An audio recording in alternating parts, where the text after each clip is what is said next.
I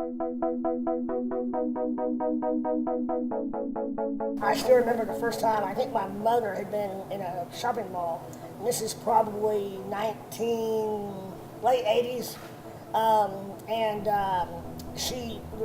back then scooter companies would have kiosks in a mall, and they were pretty, new, and there wasn't all the help to buy these things, so usually it was out of pocket to buy them. Anyhow, she came home and told my dad about it, and they had the salesperson came to the house, and it was a 3-wheel scooter and pretty long.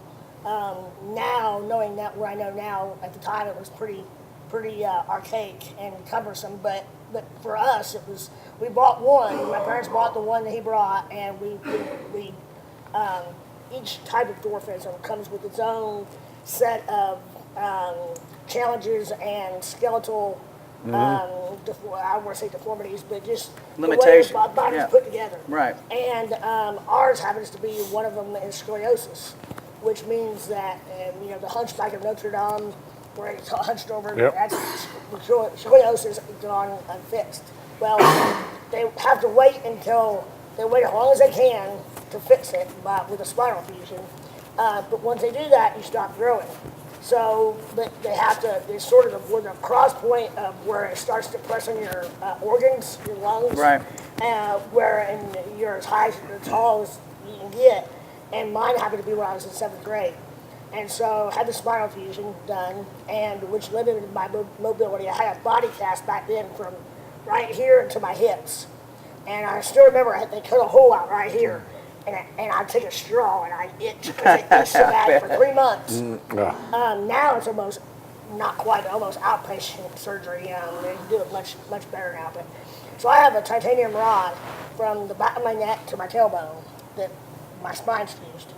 And also with my type of dwarfism, the dystrophic dwarfism, a lot of your joints are fused. I have knuckles there, but that's all the mobility I have. And so I get it from my hands, I grip from these, and my thumb is make a fist and put your thumbs up. And that's an imposable thumb. I can't do that. That's the most I can get. The reason I have upper body strength, I can walk, but grab one of my sticks here, John.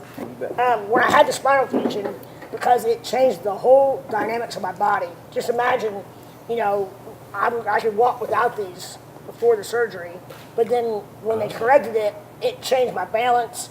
When I raise a foot up, then I can't step over anything.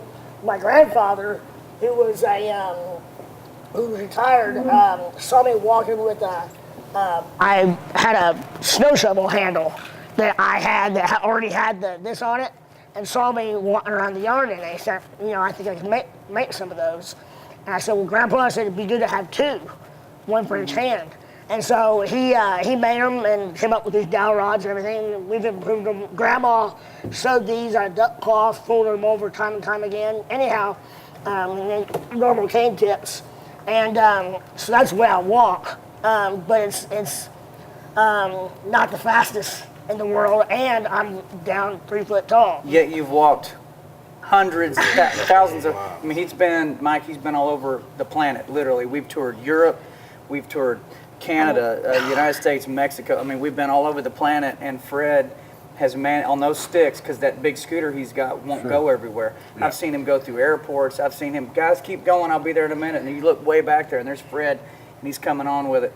I mean, the determination Fred has is unlike anything any of us have ever seen. Troy's witnessed it. Yeah, trying to go through the airports, there have been times where we've had to load him onto the back of someone's luggage, let him hold on to the luggage, and wheels, and roll him through the airport. Where were we at when we did that? The first time was in London, in Heathrow. Heathrow, right. And then there was a connecting flight somewhere in Denmark trying to get around. And not speaking the native language, we couldn't. In Denmark, we were afraid that they would leave the scooter behind. Yes.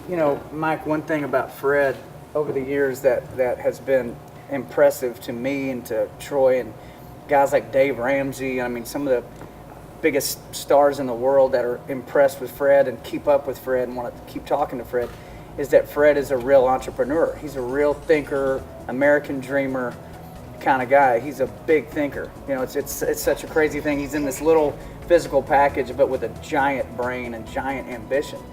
I've overcome, I was saying earlier that my brother Toby is not as outgoing as I am. He's pretty much the polar opposite. And so, and he's kind of, I'm glad that I'm the oldest, so I was able to kind of lead the way for him. But like, I've overcome it just by bravado, or whatever you want to say. You know, Determination. Yeah, I mean, I've seen it. And I guess, you know, the whatever, again, magnetism or whatever to get people to engage in conversation.